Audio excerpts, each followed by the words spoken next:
এদিকে আবার আওয়ামী লীগের পাল্টা অভ্যুত্থান শুরু। 5 আগস্ট আসার আগেই ম্যাজিক শুরু করলো আওয়ামী লীগ। পাশাপাশি সমন্বয়কদের বিরুদ্ধে দিলেন রাষ্ট্রদ্রোহ মামলা। আর মাত্র 12 ঘন্টার মধ্যেই দেশে ঢোকার পূর্বাভাস দিয়েছে শেখ হাসিনা। আওয়ামী লীগের পাল্টা অভ্যুত্থান ঘটানোর মতো সক্ষমতা কতটুকু রয়েছে?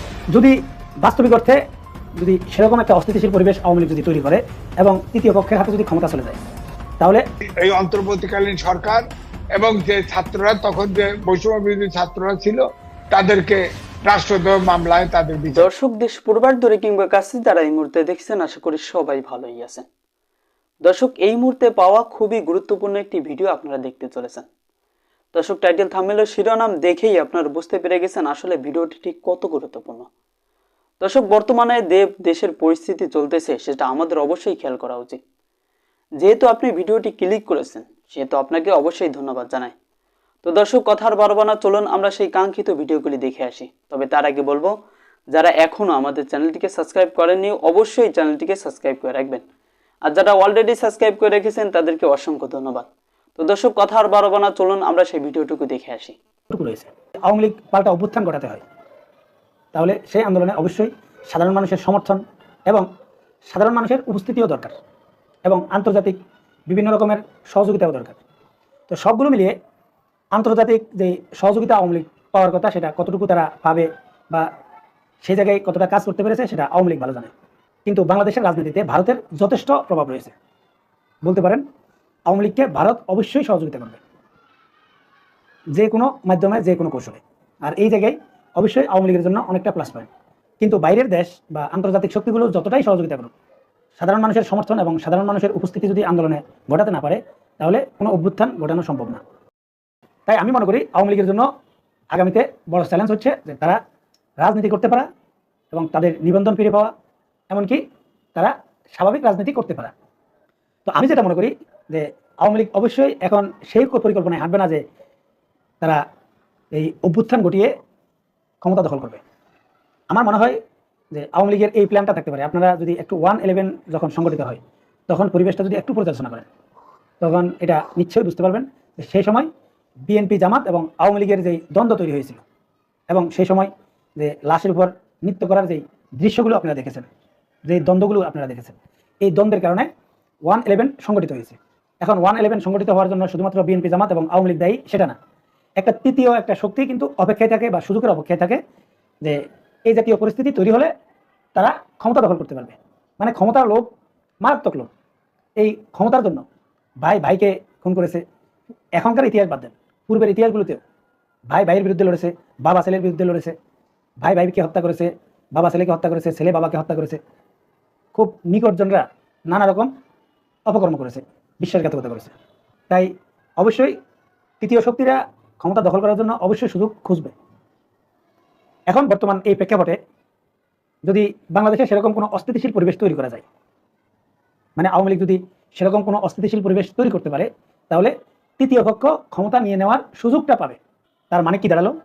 তার মানে এটা দাঁড়াতে পারে বাংলাদেশের সেনাবাহিনী বলেন, গোয়েন্দা ডিপার্টমেন্ট বলেন, পুলিশ প্রশাসন থেকে শুরু করে আমলা, সব জায়গায় এখন পর্যন্ত আওয়ামী লীগের উপস্থিতি সবচেয়ে বেশি শক্তিশালী। এটা আপনাদেরকে প্রত্যেকের মানতে হবে। যদি বাস্তবিক অর্থে যদি সেরকম একটা অস্থিতিশীল পরিবেশ আওয়ামী লীগ যদি তৈরি করে এবং তৃতীয় পক্ষের হাতে যদি ক্ষমতা চলে যায়, তাহলে বর্তমান পরিস্থিতির চাইতেও আওয়ামী লীগের জন্য ওটাই সবচেয়ে বেশি কল্যাণকর হবে এবং এবং স্বাভাবিক রাজনীতিতে ফেরার বন্দোবস্ত কিন্তু তারা পেয়ে যাবে। এবং যদি তৃতীয় শক্তির হাতে ক্ষমতা চলে যায় এবং সেই ক্ষমতাটা যদি মোটামুটি এই 1/11 সরকারের মতো 1-1.5 বছরও যদি হয়, তাহলে সেটা আওয়ামী লীগের জন্য সবচেয়ে বেস্ট হবে বলে আওয়ামী লীগ মনে করছে। মানে এই জাতীয় একটা প্ল্যান আওয়ামী লীগের থাকতে পারে বলে আমার মনে হচ্ছে। আর এই কারণে আমি মনে করছি যে আওয়ামী লীগ যেই হুমকি দামকিগুলো দিচ্ছে বা আওয়ামী লীগ যেই পরিকল্পনাগুলো করছে, এই পরিকল্পনাগুলো অবশ্যই তারা পাল্টা অভ্যুত্থান ঘটিয়ে ক্ষমতা দখল করার জন্য করবে না।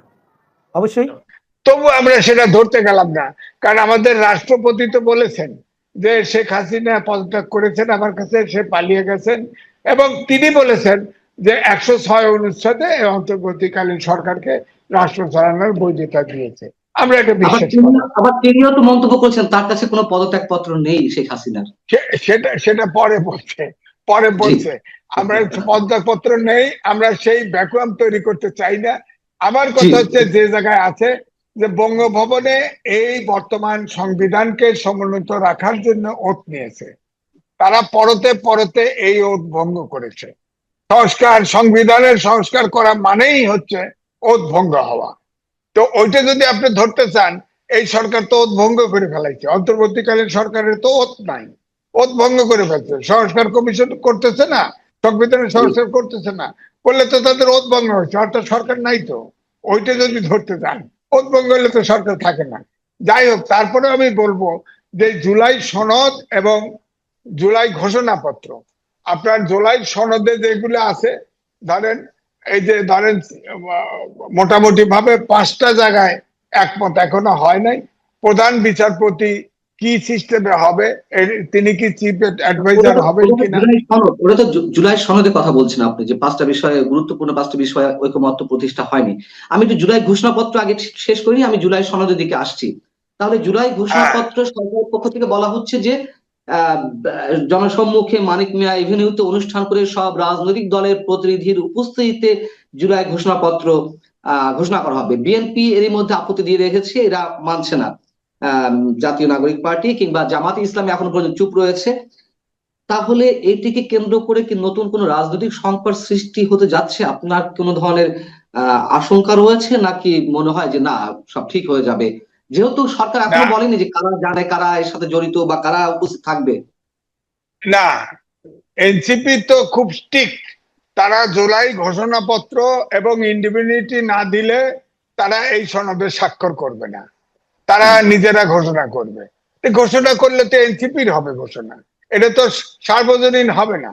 এবং তারা এটাকে সাংবিধানিক বৈধতা দিতে বলেছে সংবিধানে, এবং তারা এটা যদি সংবিধানে যুক্ত করতে না পারে তাহলে তারা রাষ্ট্রদ্রোহী হিসেবে বিচার হতে পারে।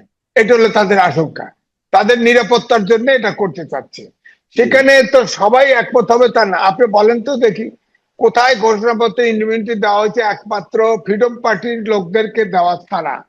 52 সালে ইন্ডিপেন্ডেন্টি হয়েছে, 71 সালে ইন্ডিপেন্ডেন্টি হয়েছে, আপনার 90-এ ইন্ডিপেন্ডেন্টি হয়েছে, যত আছে সব কোথাও তো ইন্ডিপেন্ডেন্টি দেওয়া হয়নি। একমাত্র এই 15ই আগস্টের হত্যাকাণ্ডের জন্য যারা ঘটিয়েছিল তারা স্বীকার করেছে এবং তাদের জন্য ইন্ডিপেন্ডেন্টি দেওয়া হয়েছিল।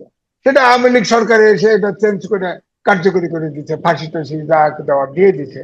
তো আমার বক্তব্য হচ্ছে যে এটা গণঅভ্যুত্থান হয়েছে।